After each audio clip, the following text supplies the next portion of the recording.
In Poverty by America, Matthew Desmond argues that poverty in the U.S. isn't just an accident, it's something that is maintained by systems that benefit the wealthy and leave the poor behind. He says that America has enough money to end poverty, but we don't because groups profit from keeping the way things are. This year, we partnered with a nonprofit organization called MAC, which stands for Metropolitan Area Adversary Committee. It's an organization that helps people, especially low-income communities, get out of poverty by giving them the tools and support to build a better life. We should be focusing on the fire, who lit it, who's warming their hands by it. And I think that's a sentence that cuts to the complexity arguments. Some lives are made small so that others may grow, and that's just the plain truth of it.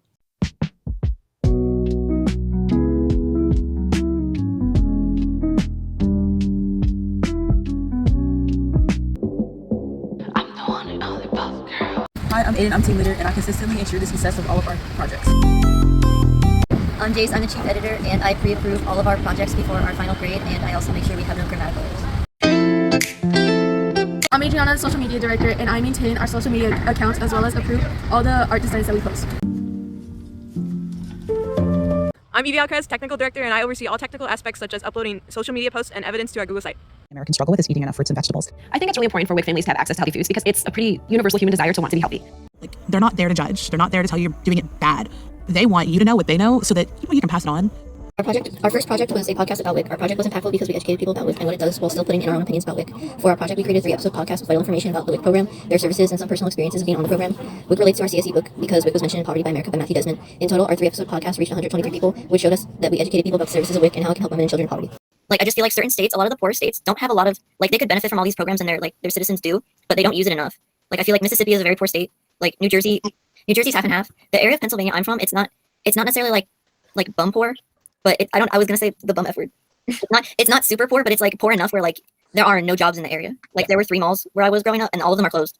There's no malls for kids to work at. There's just not a lot of opportunities in these areas, and I feel like if we gave more federal funding for these states, not just for infrastructure and other things, but for programs like WIC or programs for SNAP and TAMF and stuff like that, and made sure that the states use it more responsibly. It was all an effort to save money. Switch the water source, tap into the polluted Flint River. Almost instantly, people noticed the problem. Even the nearby GM plant complained parts were rusting. No one listened. No one cared. For our second project, we created an informational slide presentation about the Flint water crisis and the TJ River crisis and connecting it to poverty and the effects it has had on communities and the environment. We did so by presenting to 3 underclassmen classes in which we presented the slides and afterwards gave out a booklet to evaluate engagement. And then for the top 5 and top 3 winners, we gave out prizes. In doing so, we reached 75 plus people and gained followers on our social media account. For our third project, we created a Google Form survey about the South Bay food pantry and food insecurity. In the book Poverty by America, it covered topics such as food scarcity, which directly relates to food insecurity. We sent a representative at the South Bay food pantry our Google survey relating to poverty and food insecurity, asking them what they do there and how they are helpful. This project was impactful because we educated people about the importance of access to nutritious and healthy food for all. We posted weekly on our Instagram account about this topic. In total, we reached 68 people. They seemed really interested in volunteering at our South Bay food pantry, leading to our group making a difference to our community. To end poverty, we need to change both our mindset and the systems that keep people poor. Poverty isn't caused by laziness, but by lack of opportunity, low wages, and systems that benefit the wealthy. We must raise the minimum wage to support workers and provide affordable housing, education, and healthcare. We should abolish poverty in the most efficient way possible. Younger generations should participate in organizations or events that help with terminating poverty. We hope that by doing these projects, we made a change. What I learned most about CSE is that in order to be successful and thrive as a team, we must have trust. I think that the thing I value the most about this project has been connecting with a group of people I never thought I would, and us coming together in the hopes of spreading awareness to the very real issue of poverty. The project I enjoyed the most was probably Project 2 about the Flint water crisis and the TJ River crisis, mostly because we got to connect with our underclassmen, but also because we raised awareness to an issue that people may have forgotten, but still affects the people in Flint, Michigan today. I also think that this was our most successful project because we reached the most people with this project.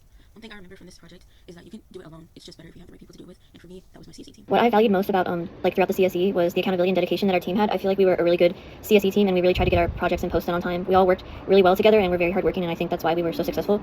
The project I enjoyed the most was our first project, which was a podcast about WIC, because we just put a lot of effort into it, and for our first project, I think it turned out really well in terms of editing. We also spent a lot of time on it and worked really hard. I think our most successful project was our second project about the Flint water crisis, which we did a booklet game for underclassmen classes that we presented to. I think it was our most successful project because it got underclassmen engaged in CSE and learning about poverty in the Flint water crisis, which was mentioned in our book Poverty by America. Overall, what I learned from the experience was how important it is to spread awareness about poverty and how important the common senior experience is. Throughout the entire CSE course, I learned about the harsh reality about how it is to live within poverty. It really gave me an open mind and taught me how to be more considerate, grateful, and generous because people struggle way worse than we do. One of the projects I enjoyed the most was probably our second project because after we presented, we got to see our younger peers take the knowledge that we gave them and use it for the booklet game we had created for them. It was an overall fun experience, mainly because of how competitive our younger audience were, but it was fascinating because I wouldn't have expected them to actually pay attention. I feel like our group's most successful project was also our second project since it allowed us to connect and also talk to our younger peers, which is our main audience. Talking about poverty, the Flint water crisis, and also connecting it to a current crisis that is going on, which is the TJ River crisis. I feel like CSE as a group for us, it made us become more open-minded and also become more educated about a serious topic that isn't really addressed as it should be, since it's a very huge crisis and it's something that we always overlook. A valuable thing that I learned throughout the CSE project was to create an impactful and informational experience with my teammates. The project I enjoyed the most was project number 2 because we were able to reach out to underclassmen and inform them about poverty in America and CSE as a whole. The project I would say that was the most successful was project number 2 because we were able to put all our work and all our effort into it just to entertain and bring awareness to younger people. And I would say something I learned while working on this project overall was overcoming obstacles and trying our best to succeed. We hope that by doing these projects and spreading awareness, we made a change to the issue of poverty. Thank you.